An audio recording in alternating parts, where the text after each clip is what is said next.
Hey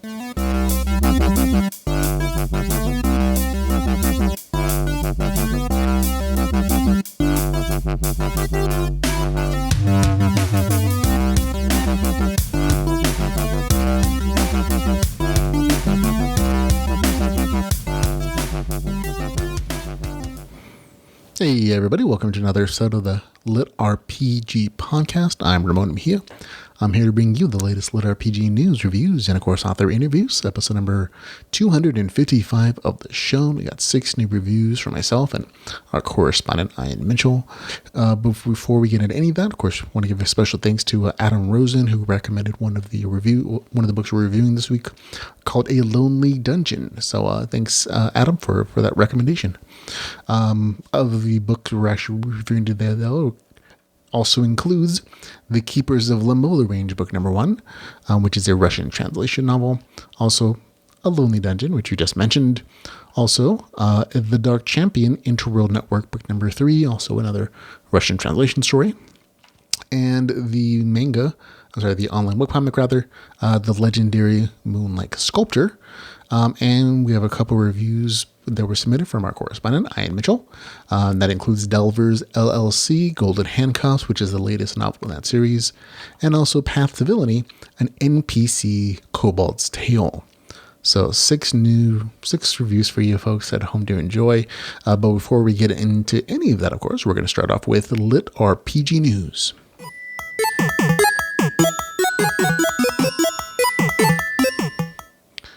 And in LitRPG News, we have a wonderful news from Audible Plus and James Hunter, head of the Shadow Alley Press Company.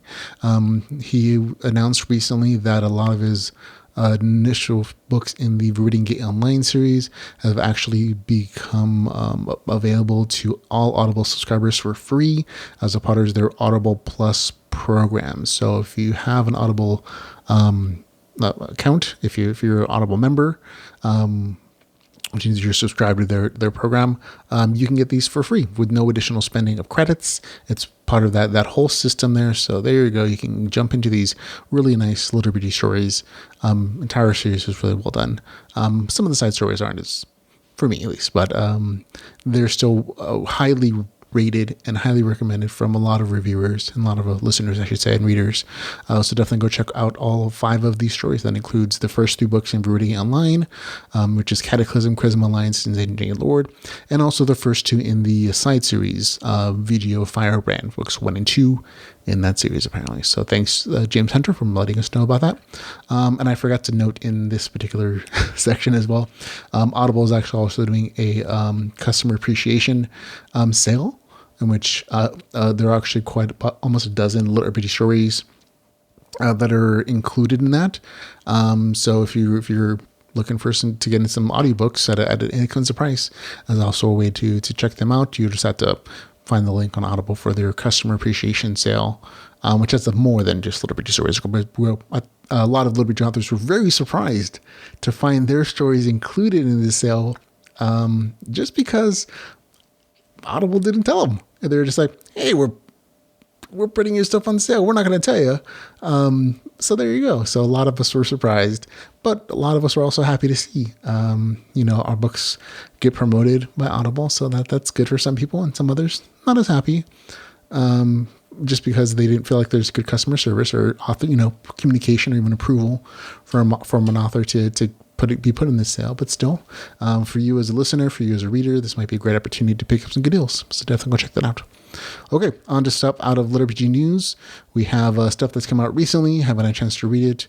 And since we didn't do a show last week, we actually have quite a nice little list going. So I'll get right into that. And that includes the 4th book in the Rise of Resurgence series, which I think is the last one in that series. Also Project Stellar book number 3. We also have the 2nd book in the Dungeon Destroyer series, the Dungeon Slayer series rather, called The Dungeon Destroyer. The 2nd book in the Underhill Chronicles series is out as well. Book 3 in the Dinosaur Warlord series is out. A new book, Dungeon Heart, the Singing Mountain book. I believe that's Shadow Alley Press. Also the 2nd book in the Guildcore series. The 2nd book in the Henchman series by Carlos Duffield.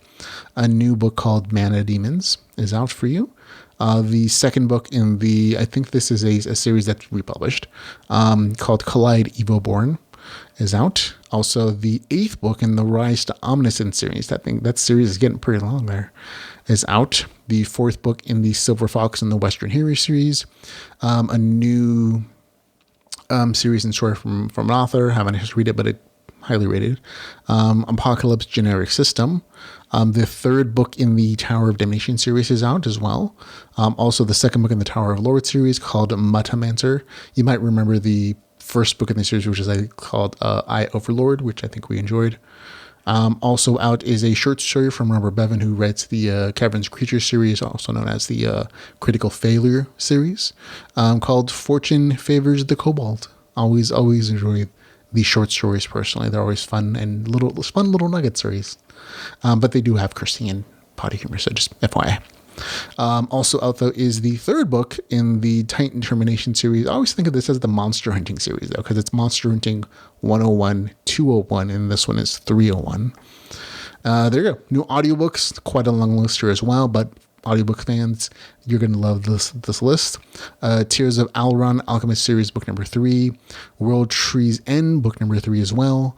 The Ether Knight is available. The One-Armed Warlock, book number 2 is out.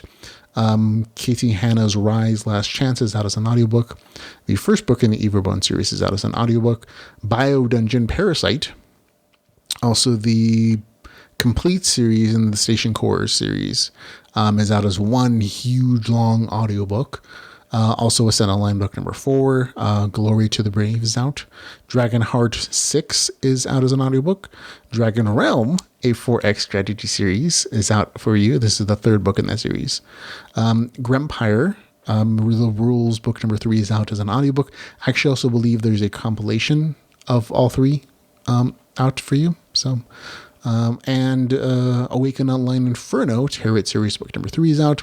Sif CEO book number 1 as well. And the Forgotten Faithful Underverse series book number 2 out as an audiobook. So all kinds of new LitRPG audiobooks for you folks to enjoy. And upcoming LitRPG, this is where I read off stuff that's coming out in the near future.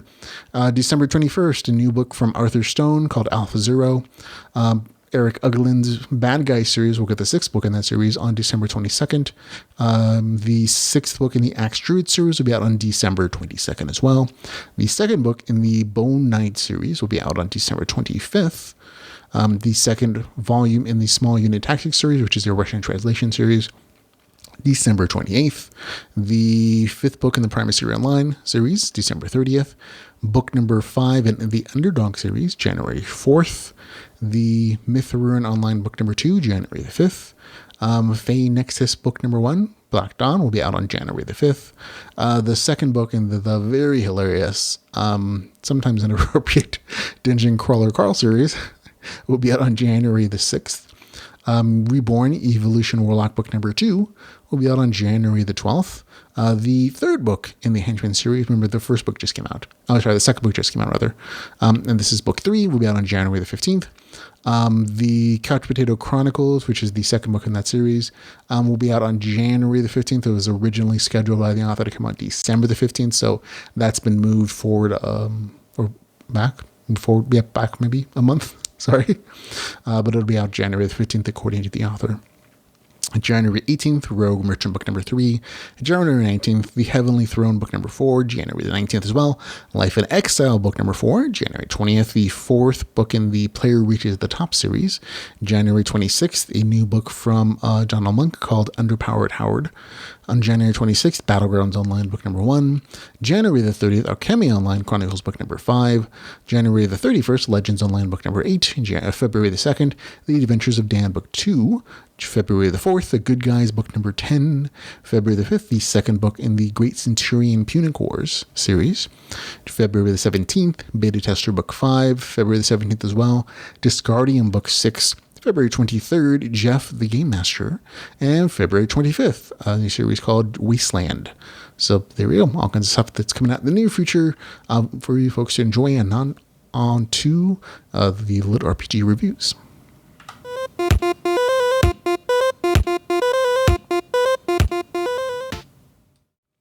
Okay, first review for the week is going to be The Keepers of Limbo, The Range, book number 1, a lit RPG series written by Yuri Ulengov. This is a Russian translation story.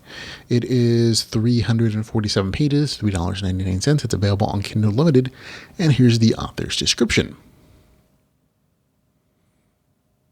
Yesterday, Alteo was a war hero. Today, he's a prisoner who chose to exile to Rhapsody instead of death. This planet, the Range, knows no mercy. Here, thousands of prisoners fight each other for a place under the strange, cold sun. Here, the leftover alien biomechanism and out-of-control Terran war machines roam in the ruins, and human life is measured in virtual experience that can be exchanged for armor and implants. Surviving in the Limbo slaughterhouse, upgrading to the 10th level, and getting into the green zone is all any dead man can hope for. Except not everybody succeeds. Alte will have to make a lot of effort just to take a breather, and remaining high in the audience's favor is something worth striving for. After all, The Range, among other things, is the most popular reality show, one of the few where everything is real, and the death only raises the ratings. Okay, so there you go. Full disclosure, I received advance copy for review. I purchased a copy when it became available. This story, I wouldn't quite call it LitRPG. There are RPG mechanics, which I'll get into in a second, but it's definitely more patterned off of survival action multiplayer games. You're going to see those elements in the story a lot more, and a lot of those like games also have light RPG mechanics, and that they have levels to reflect skills. But those levels don't necessarily impart anything to the character itself. And I'm going to get mechanics a little bit more. So I would say this is a little more gamelet in that respect. But I guess it technically qualifies as LitRPG because there is experience points, there are levels gained, but they're not as impactful on a physical level as some people might enjoy. There's no like class selection, there's no like stat distribution. None of that. And I'll get into the mechanics a little bit more, though. The story, however, still very enjoyable. It is action-focused. In the early portion of the story, it very much is about survival among all these prisoners in this world who are trying to strive and kill for points to get more resources. And the early story very much has that survival feel. The main character scrounging for basics like food, clothing, shelter, anything to defend himself from the other prisoners on this derelict world full of destroyed buildings, trailers, vehicles, all that good stuff. So it's very much an urban setting. There's a big emphasis on killing, defending oneself from other survivors to gain XP, to gain those levels and those resources, which I'll talk about again in a little bit. The beginning of the story was a little wordy for me on a structural level. It just kept giving me unneeded background information that I felt like could have been sprinkled in a little bit later. And there's a lot of internal dialogue because the main character is by himself. And some of the paragraphs were really long, like a page and a half of a single paragraph. I'm like, oh, okay, a little off-putting. But once the main character got on the world and once he actually was interacting with the other characters, whether they're other survivors or people trying to kill him, whatever the case is, and there's some dialogue, the story really picked up, and I thoroughly enjoyed it from that point on. And that's just because there's a ton of action in this story. There's a lot more tension once the main character actually has people trying to murder him, or survive and he defends himself.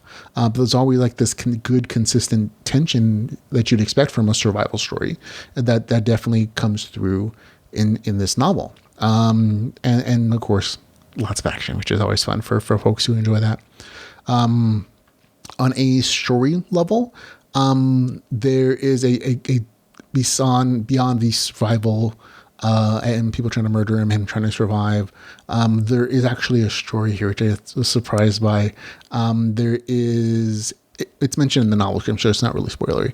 A kind of a story thread where everything that happens on this planet is broadcast live to the universe for the enjoyment of the people who watch.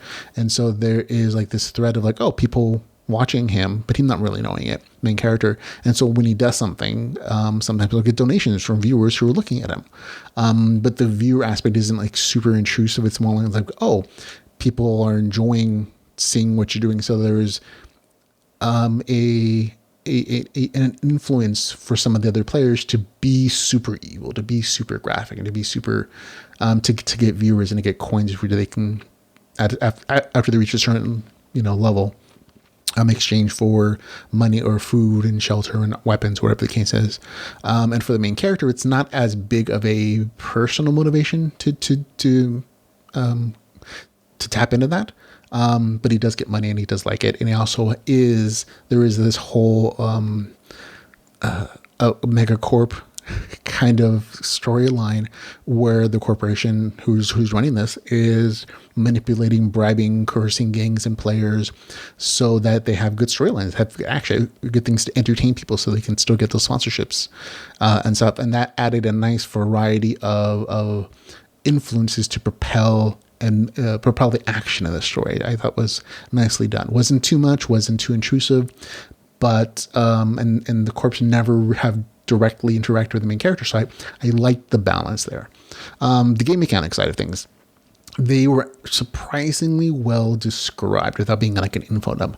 I was really pleased by how the main character essentially fully admits and is like, oh, there is experience on levels, but they don't mean anything. They don't have a physical impact. This is directly stated. So I was like, oh, this is really honest about the level of RPG, because I've read a ton of stories where it's like 10, 15 pages of stats and game mechanics, and it's just a huge info that can be too much for some people.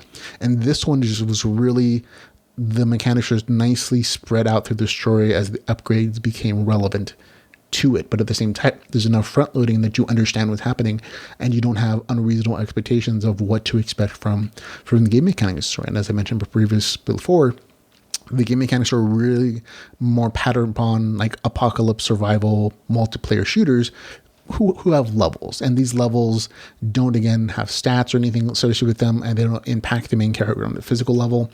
Instead, they unlock things the same way they do in a lot of shooter games, where the main character unlocks features like the system store, where you can use those coins that he gathers from these quests or from donated viewers to get implants, weapons, armors, food, other things to survive. The levels also grant players access to other portions of the world, so it is part of the story to gain levels intentionally, so that you can go to either more challenging locations or to safe zones, and so that the levels do have an impact upon the story flow, which I said, I guess it's technically LitRPG. People who like more of a game lit feel will enjoy it a little more without having unreasonable expectations. But there are levels, and the progression in this respect is more associated with the main character getting better gear, getting better implants, getting more powerful weapons. He starts off with literally just his hands, and he slowly progresses into makeshift weapons, to more custom-built weapons, to things that jury-rigged, to things you can buy from the store, which are like hardened cold steel knives or whatever other weapons. So there is a nice progression power system that is reflected in the stories, which is why it was so entertaining for me. Overall, story is good. It's fast-paced. There's a lot of PvP kind of action storylining. And again, once the player is introduced and the main character either talks to him or is trying to murder him or get murdered, it's much more entertaining. So if you find yourself struggling with the first, 5-ish% of the story, just push past it. I think it's really you're gonna enjoy it if you like, of course, action, survival, apocalypse kind of stories. And again, there's hardly a chapter without some kind of like tension or action or fighting or something. And the bad guys are appropriately terrible. That it's enjoyable to see them get beaten, especially towards the end when you get to resolutions. And again, however, if you want something with more of an RPG feel, where you have stats and levels and, notifications for special abilities or whatever the case is, that doesn't really exist here. There are item descriptions and there are, character sheets, but they don't have as much meaning. They're just kind of reflective of how many people he's killed, and that unlocking special things. But the progression system is more item based, and even those don't have stats. They're just the real world items. The same, so it's a little more similar to like a shooter having light RPG elements to unlock things. Still, it's a good read if you like action apocalypse kind of stories, and with like a little bit of a Hunger Game-esque kind of side motivation. So there you go. I had a good time with it. Give it a 7.7 out of 10, which is like a really good review score for me. That's The Keepers of Limbo: The Range with the score of 7.7 out of 10. And next up, we have A Lonely Dungeon written by Catfish. It's 139 pages, $2.99. It's not available on Kindle Unlimited. Here's the author's description. When a new dungeon is born, it wants nothing more than to have the most vicious monsters, the most cunning traps, and the most shiny of loot. There is only one problem, but it's a rather big one. It finished its first floor years ago, but it still hasn't been visited by any adventurers. In order to find someone or something to explore its floors, or perhaps just to find someone to talk to, this dungeon will have to go way off script. But it soon discovers that going off script brings its own problems of its own, and that adventurers are not the only thing this world is missing. A story about a dungeon's journey of exploration and self-discovery in a dark and devastated world. There you go. And that's a very apt description of the story and the premise. This is a dungeon core novel where the core doesn't have anyone coming through his dungeon. So he has to use alternative methods to the normal system to gain mana, create new monsters, expand his dungeon, and grow his crystal. The beginning of the story was interesting if you like a specific kind of story. Like honestly, the story isn't for everybody. There's no dialogue. I mean, there's no interactions between the dungeon and anyone else in this world. So I want to give you a heads up about that. If you like dialogue, if you like interactions of any kind or action, if you're expecting any of that, that doesn't exist in the story. This is very much a little more insular kind of story. It's if you like dungeon core stories, you might enjoy this. If you like specifically the part of dungeon core stories where the dungeon is designing their dungeon, the levels, the monsters, trying to figure out new ways to work a system, you'll like this. But at a certain level, and I like those things, at a certain point in the story, it got repetitive because nobody was coming into the dungeon. So you have the dungeon designing levels, you have them figuring out or breaking the system a little bit to grow their core, to get access to more levels, and that was kind of neat. But again, at a certain point, it's like, okay, this is great. This seems like it'd be an interesting dungeon to dive into, but nobody's doing it. And that's part of the story. That definitely the first half of the story is definitely about the dungeon trying to figure a way to grow without people coming into it because there's nobody there. It thinks it's in like this little desert area. And eventually the story kind of shifts about midway through to something I think is actually more interesting. Because the dungeon kind of finds, and this is minor spoiler, it's in the novel description though, so I don't feel bad about talking about it. The dungeon kind of discovers that there's a distinct lack of life around it, and so it tries to explore the world by expanding its influence, in going outside the boundaries of the system that's imposed upon it. And as it explores the world, it makes some very interesting discoveries that does some really good world building, and it shifts from just like this dungeon build without anybody coming to it to something that's a little bit more speculative and interesting, and discovering why there isn't any life around and what it's going to do about it, because it still has this imperative to grow and to change and to make dungeon traps. It's part of its inherent design, and it just shifts to exploring the world, speculative ideas, what kind of world this is. It's it's this Magitech world, but it's also like nothing's around, and so it's an interesting kind of thing. And it also does a little more magical theorizing and experimentation that I thought was interesting. And you get a little bit of conflict towards after that 50% mark a little bit. And even though it's not dungeon diving, it at least add some flair to the pacing of the story, so that there's something in opposition to the dungeon core at least, and it becomes a little more grander. By the end of the story, even though I got a little bored towards that first section, it won me over, and I but I did have to push a little bit through that first half because, again, it got a little repetitive because nothing was challenging the dungeon as it was designing these interesting levels. Overall, again, I consider this a good speculative LitRPG story, whose first half would be entertaining for some diehard fans of dungeon designing. And I think the last half would be entertaining to anybody who's just like a good speculative story, another world kind of story thing. So for me, because I had a few issues with it early on, it's not going to get quite a middle good review score. It's going to be like a lower, but still a good review score, 7.2 out of 10. It loses again just a little bit because of that early section where I got a little bored and it felt a little repetitive. But again, it won me back over, mid and end of the story. So it's a lonely dungeon with a score of 7.2 out of 10. Okay, next is going to be The Dark Champion, Interworld Network, book number 3, written by Dmitry Bilik. It is 467 pages, $6.99. It's kind of expensive. It's available on Kindle Unlimited, however, so that's always good. Here's the novel description. The legendary seal, which was keeping the horsemen of the apocalypse under lock and key, has been broken.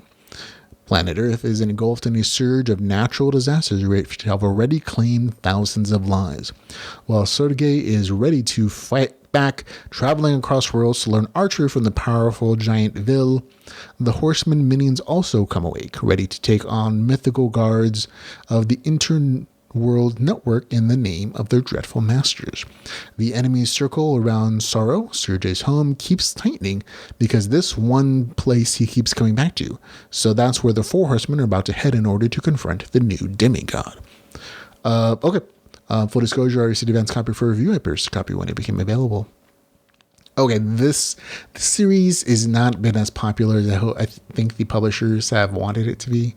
I think it's really popular in the original Russian language, but they've made statements saying, "Oh, this hasn't done as well as you wanted, but it's a favorite for us, so we're still going to continue to translate it."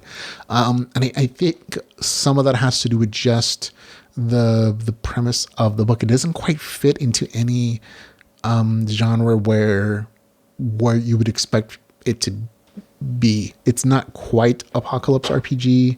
It's not quite real world RPG either, because even though it is set in the real world, the things that happen with the main character aren't really impacting his real life in like a regular way.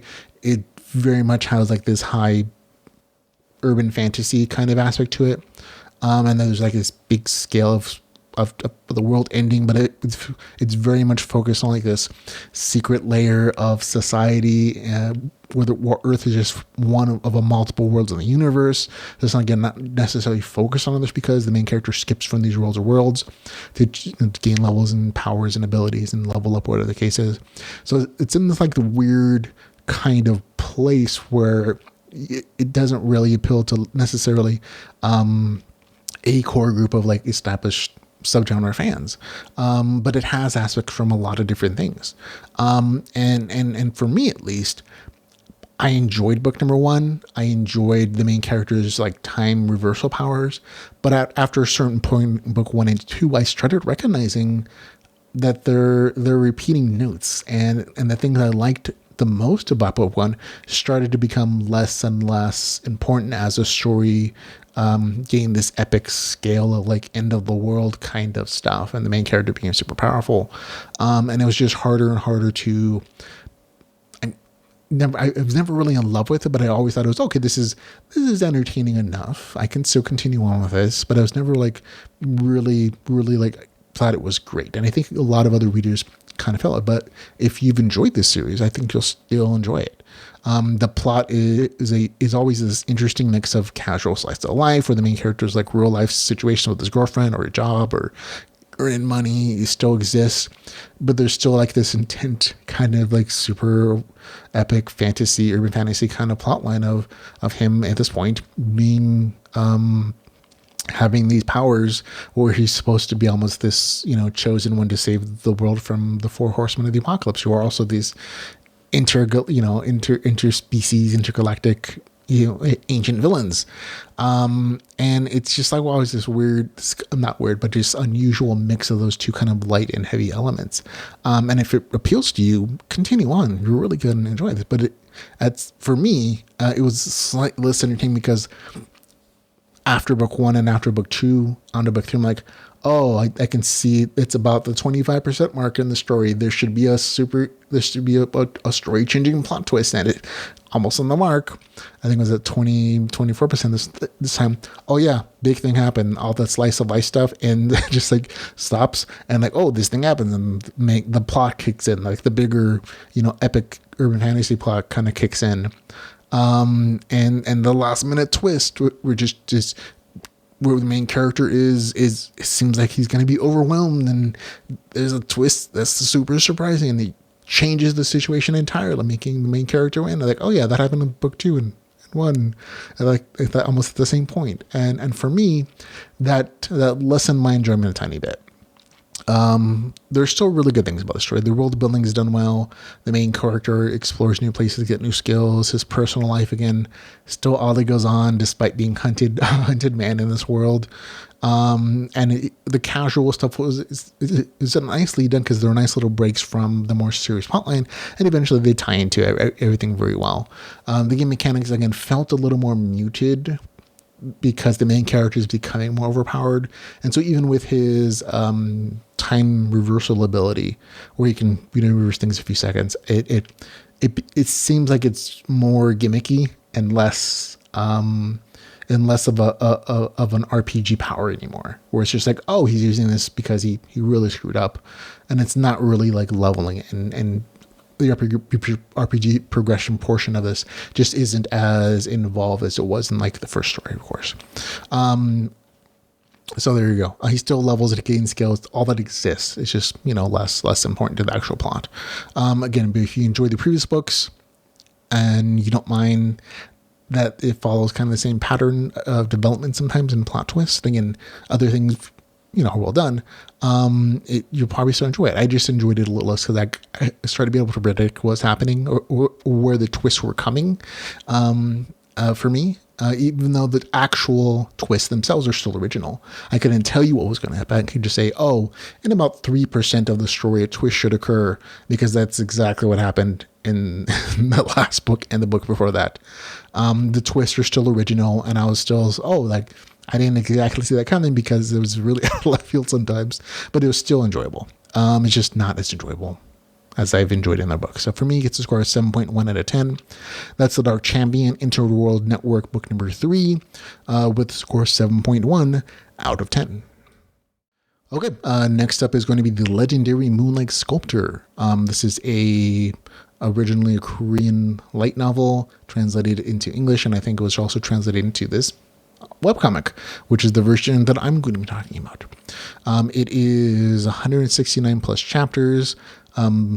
There's a real interesting mix here of officially licensed chapters and then free translated chapters, which I'm going to give you links for both of them in this particular case, because there's only a portion of the story apparently that was licensed in English.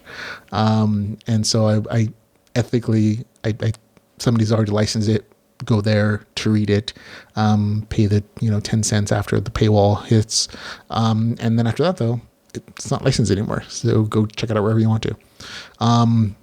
The official English publisher is Tapas, and again, it has the first 52 chapters, 53 of 169. After that, you can go search for it or use the link in the notes. Here's the novel description, or the webcomic description. The man forsaken by the world, the man a slave to money, and the man known as the legendary god of war in the highly popular MMO Continent of Magic. With the coming of age, he decides to say goodbye, but the feeble attempt to earn a little something for his time and effort ripples into an effect none could have imagined. Through a series of coincidences, his legendary avatar is sold for 3,900,000,000 won, bringing him great joy, only to plunge him into a despair at losing almost all of it to vicious loan sharks.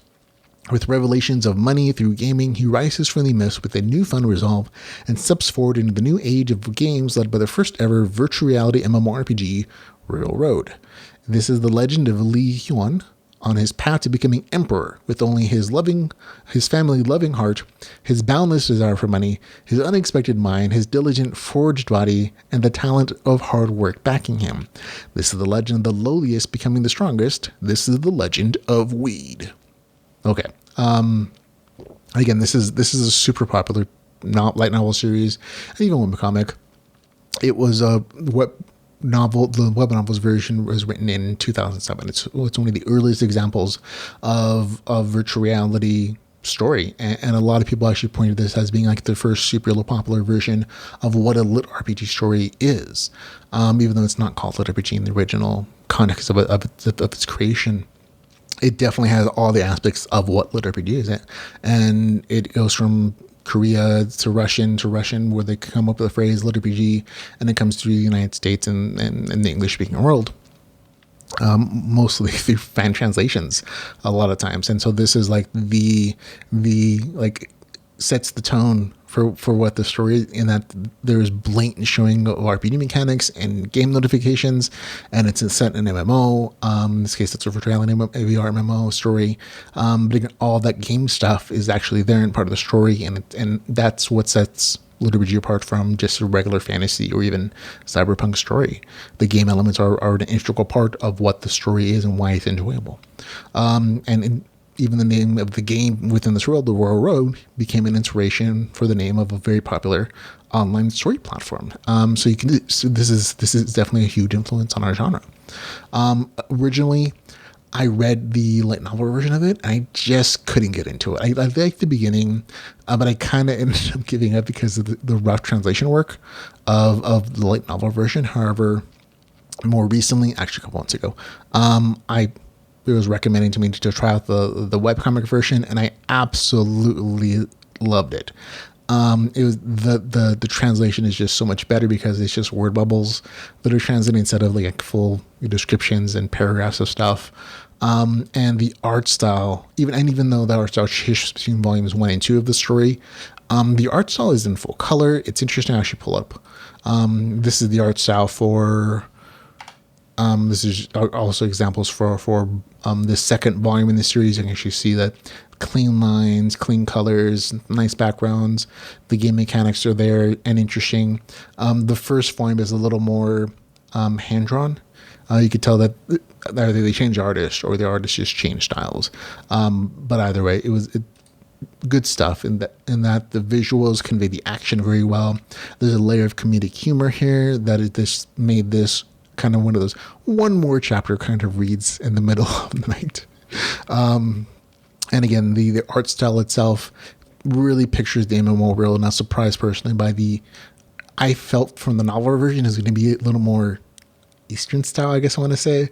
But in the webcomic version, the style of the world is very much Western medieval. And I was like, oh, that's interesting. It's not bad. It's just, surprise how someone's artistic vision can change the tone of the story world. Because even if you look at the difference between the cover art for the light novel version and this cover art, which I'm showing on the video version of the podcast of the novel, the art style is different as well from that cover art. The cover art is very much more ancient Korean kind of looking in the light novel version of the cover art. So the styling here kind of says it different, which was more appealing for me personally because I could relate to that RPG fantasy setting as well. But great story, great webcomic, and it's a huge number of chapters, so you can just dive into this and have plenty to read.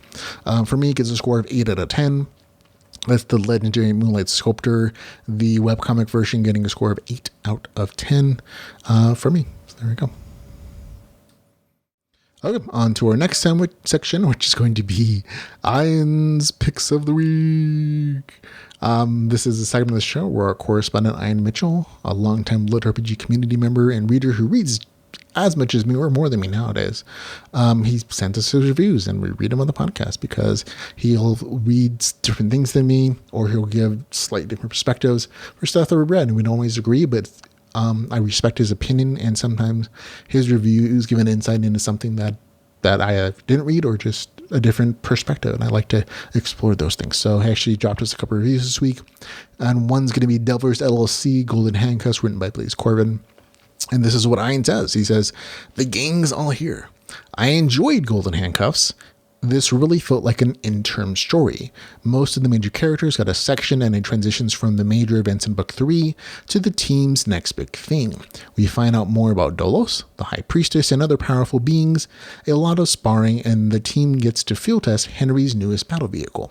I enjoyed the read, and it really whet my appetite for the next book. A bit more slice of life than previous books, and it makes me want to reread the first 3 again. I hope book number 5 comes quickly," and he gives it a score of 8.4 out of 10. I think that definitely is similar to my own review, and also the author's comments in that, oh yeah, this is a little transitioner between the 2 major story arcs of the series. So he liked it, though. He thought it was great. Okay, he also gave a review for, hope I pressed that button. There you go, yeah. Path to Villainy, an NPC Cobalt's Tale, written by S.L. Rowland. Ian's review says, "It's the hero's fault. I mostly had fun. I like the concept and the execution. I did have a feeling of linearity. I expected the NPC Cobalt to get more surprises. Revenge isn't very sustainable as the central motivation for a series. Protecting the Cobalts from the heroes I can get behind. I hope in the future volumes I can tell what the MC was trying to accomplish. A quick read and definitely something different." And he gives it a score of 7.8 out of 10. So there, he actually still enjoyed it, thought it was good. And again, his review kind of mirrors my own thoughts in that the story felt very linear and predetermined in some respects, and it felt very focused on hitting certain notes. And that's perfectly fine. I still enjoyed the book myself as well, but it's good that Ian also enjoyed it and he thought it was really good. So there you go. That's it for the section of Ian's Picks of the Week. Okay, that's it for the show, folks. 6 reviews on this episode of the podcast. Thanks for hanging out, for listening. Remember, I'll have links in the show notes for all the places you can follow us on the podcast, whether it's on Facebook, Twitter, YouTube, Patreon, our website, LitRPGPodcast.com, where you can find all the hundreds of reviews that we've done and have a database of. You can find stuff that you like. You can use our little story tags to find similar stories to things you enjoy, and hopefully you go down the rabbit hole of LitRPG like we have. You can also listen to the podcast, of course, on Spotify and Audible, and also on our website you can find all the huge back catalog of these video podcasts, so you can see the stories we did in the author interviews and such. Remember, if you want to also support the podcast in any shape or form, you can find out all the ways to help keep the podcast free and ad-free at litrpgpodcast.com/support. But until we can hang out again, ladies and gentlemen, thank you for listening to me, and remember to go read some Lit RPG. Goodbye, everybody.